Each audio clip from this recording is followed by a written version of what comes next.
Pagi anak-anak, bagaimana kabarnya hari ini? Semoga kalian tetap semangat untuk mengikuti pembelajaran kali ini. Kali ini kita akan membahas materi interaksi sosial. Setelah kegiatan pembelajaran hari ini, diharapkan kita dapat menjelaskan pengertian interaksi sosial. Yang kedua, menjelaskan syarat-syarat interaksi sosial. Dan yang ketiga, menjelaskan bentuk-bentuk interaksi asosiatif dan disosiatif. Manusia tidak bisa melepaskan diri dari kehidupan masyarakat, karena pada hakikatnya manusia adalah makhluk sosial. Makhluk sosial dalam kehidupannya, manusia mempunyai kebutuhan, baik kebutuhan material maupun spiritual. Memenuhi semua kebutuhan hidup, manusia membutuhkan orang lain, sehingga manusia harus berinteraksi dengan sesama anggota masyarakat. Sebenarnya interaksi sosial itu, mari anak-anak kita ikuti dalam kegiatan pembelajaran hari ini. Interaksi sosial adalah hubungan timbal balik antara manusia untuk memenuhi kebutuhan hidupnya. Syarat-syarat terjadinya interaksi sosial. Pertama, jumlah pelakunya lebih dari seorang. Yang kedua, berlangsung secara timbal balik.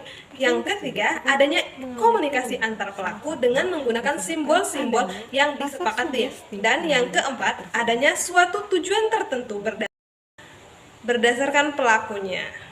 Interaksi sosial terbagi menjadi tiga. Yang pertama, individu dengan individu. Yang kedua, individu dengan kelompok. Yang ketiga, kelompok dengan kelompok. Sementara berdasarkan caranya, interaksi sosial dibagi menjadi dua. Yang pertama, interaksi secara langsung, yang artinya antar pelaku dapat saling bertemu atau bertatap muka. Yang kedua, interaksi tidak langsung. Pada interaksi ini, antar pelaku tidak langsung bertemu, tetapi mereka melakukan interaksi dengan menggunakan media atau orang ketiga. Langsungnya suatu proses integrasi sosial didasarkan pada beberapa faktor. Pertama, faktor imitasi, yaitu proses seseorang mencontoh orang lain atau kelompok. Contohnya, seseorang anak perempuan bermain masak-masakan karena melihat ibunya pada saat memasak di dapur. Faktor kedua, yaitu sugesti, merupakan pengaruh yang dapat menggerakkan hati orang. Contohnya, seorang pasien yang akan berobat ke seorang dokter. Pasien akan cepat mengalami penyembuhan, salah satunya disebabkan adanya rasa sugesti pada dokter tersebut. Yang ketiga, faktor identifikasi merupakan kecenderungan atau keinginan dalam diri seseorang untuk menjadi sama dengan orang lain. Contohnya, seseorang anak yang mengidolakan pemain bola sehingga semua tingkah laku idolanya akan dilakukan. Yang keempat adalah faktor simpati, merupakan kemampuan untuk merasakan diri seolah-olah dalam keadaan orang lain dan ikut merasakan apa yang dilakukan, dialami, dan atau diderita orang lain. Timpa musibah, maka kita ikut merasakan kesedihannya dan berusaha membantunya. Anak-anak, dalam kehidupan sehari-hari, kalian bisa melihat seseorang atau sekelompok orang, baik di lingkungan keluarga, di jalan, ataupun di kantor, dan di mana saja melakukan interaksi sosial. Mereka berinteraksi sosial dalam bentuk yang beraneka ragam. Apa saja bentuk-bentuk interaksi sosial? Mari kita lanjutkan pembahasan materi ini. Untuk bentuk interaksi sosial, pertama, proses yang disebut asosiatif, dan kedua, proses yang disebut desosiatif. Terjadi apabila seseorang atau sekelompok orang melakukan interaksi sosial yang mengarah pada kesatuan pandangan. Proses ini terdiri atas tiga bentuk, yaitu kerjasama, akomodasi, dan asimilasi. Kerjasama merupakan suatu usaha bersama antar orang, perorangan, atau kelompok manusia untuk mencapai satu atau beberapa tujuan bersama. Contohnya, penduduk bergotong royong membersihkan jalan di lingkungan rumahnya. Yang kedua, akomodasi merupakan usaha manusia untuk meredakan suatu pertentangan, yaitu usaha-usaha untuk mencapai kestabilan. Contoh akomodasi adalah toleransi kehidupan beragama. Tiga, asimilasi merupakan cara-cara bersikap dan bertingkah laku dalam menghadapi perbedaan untuk mencapai kesatuan dalam pikiran dan tindakan. Dengan mudah terjadi bila melalui beberapa cara, antara lain dengan sikap toleransi, sikap saling menghargai orang lain, dan kebudayaan persamaan dalam unsur-unsur kebudayaan, serta perkawinan campuran dalam hal makanan. Contoh asimilasi misalnya bakso, makanan yang dibawa oleh orang Tiongkok kemudian lama-kelamaan diakui sebagai makanan orang Indonesia. Proses-proses yang disosiatif terjadi apabila seseorang atau sekelompok orang melakukan integrasi sosial yang mengarah pada konflik dan meregangkan solidaritas kelompok. Proses ini terdiri atas bentuk yaitu kompetisi, kontravensi, dan pertentangan. Yang pertama, kompetisi yaitu persaingan atau kompetisi adalah suatu proses individu atau kelompok bersaing untuk mencari keuntungan melalui bidang-bidang kehidupan tertentu. Contohnya untuk mendapat gelar juara, kesuksesan. Sebuah piala dan hadiah, seseorang harus saling satu sama lain. Yang kedua, kontravensi, yaitu sikap mental yang tersembunyi terhadap orang lain atau terhadap unsur-unsur kebudayaan suatu golongan tertentu. Kontravensi ditandai oleh gejala kebencian dan perasaan yang tidak suka dengan yang disembunyikan terhadap kepribadian seseorang. Contoh kontravensi bisa dijumpai di dunia politik.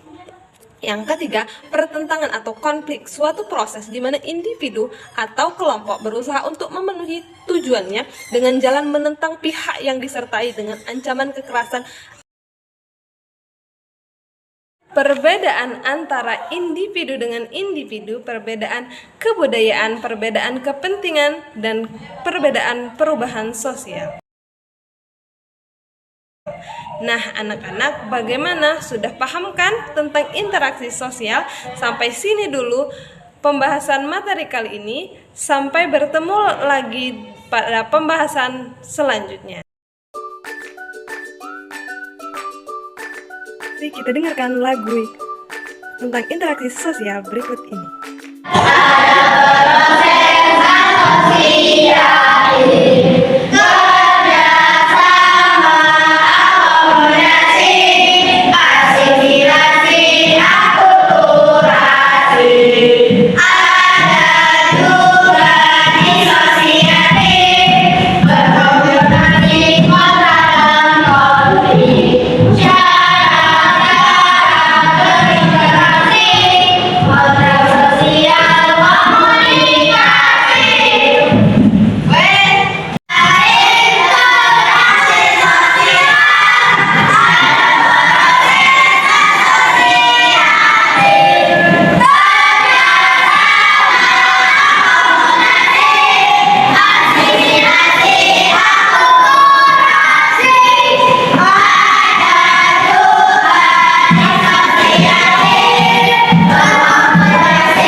Nah, di sini kalian mengevaluasi diri.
materi kali ini. Sampai bertemu lagi pada pembahasan selanjutnya.